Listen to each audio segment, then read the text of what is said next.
સુરત શહેરની સ્થાનિક રાજનીતિમાં એક અનોખો અને ચર્ચાસ્પદ મુદ્દો સામે આવ્યો છે, જ્યાં ભારતીય જનતા પાર્ટીના વોર્ડ નંબર 29ના ઉમેદવારના એફિડેવિટમાં શૈક્ષણિક વિગતો અંગે ગંભીર વિસંગતિ જોવા મળી છે, જેને લઈને રાજકારણ ગરમાયું છે।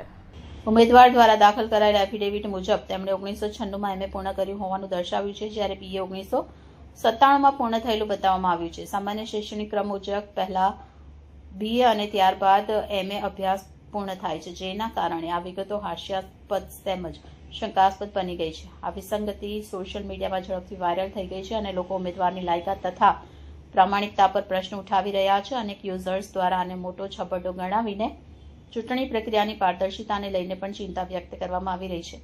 મામલામાં વધુ વિવાદ ત્યારે ઉભો થયો જ્યારે ચૂંટણી પંચ દ્વારા સ્પષ્ટ ભૂલ હોવા છતાં ઉમેદવારના નામનું ફોર્મ મંજૂર કરી દેવામાં આવ્યું। સામાન્ય રીતે પ્રાથમિક ચકાસણી દરમિયાન આવી તફાવત ધ્યાનમાં લઈ કાર્યવાહી થવી જોઈએ, પણ આ કેસમાં તે ન થતાં ચૂંટણી પંચની કામગીરી સામે પ્રશ્ન ઉભા થયા છે। સ્થાનિક રાજકીય વર્તુળોમાં આ મુદ્દો ગરમાયો છે અને વિરોધ પક્ષ દ્વારા પણ આ બાબતે સખત પ્રતિક્રિયા આપવામાં આવી રહી છે। તેઓ માંગ કરી રહ્યા છે કે ઉમેદવાર સામે યોગ્ય તપાસ કરવામાં આવે અને જો ગેરમાર્ગે દોરતી માહિતી આપવામાં પુષ્ટિ થાય તો કાયદેસરની કાર્યવાહી કરવી જોઈએ। આ સમગ્ર પ્રકરણને લઈ આવનાર દિવસોમાં રાજકીય તણાવ વધવાની શક્યતા છે અને હવે નજર રહેશે કે ચૂંટણી પંચ આ મુદ્દે શું પગલાં લે છે। જી, સુધા રાજેશ પાંડે। હું મારી ડિગ્રીની જો ઇસ્યુ લોકો ક્રિએટ કરે છે, આમાં મારી ડિગ્રી MAની ડિગ્રી 99ની છે, એટલે આ ટાઈપિંગ મિસ્ટેક થયું છે। એટલે હું લોકોને કહેવા માગું છું, અને મીડિયાના મારા ભાઈઓને પણ કહેવા માગું છું કે આ ટાઈપિંગ મિસ્ટેક થયું છે।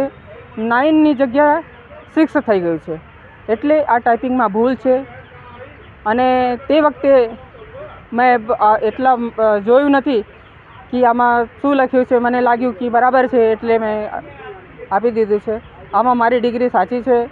હું રાની દુર્ગાવતી વિશ્વવિદ્યાલયથી MA કર્યું છે અને આમ 99માં હું MAની ડિગ્રી હાંસિલ કર્યું છે। એટલું ક્રાઉડ હતું ને, એ ક્રાઉડમાં અમે કશું સમજમાં નહીં આવ્યું।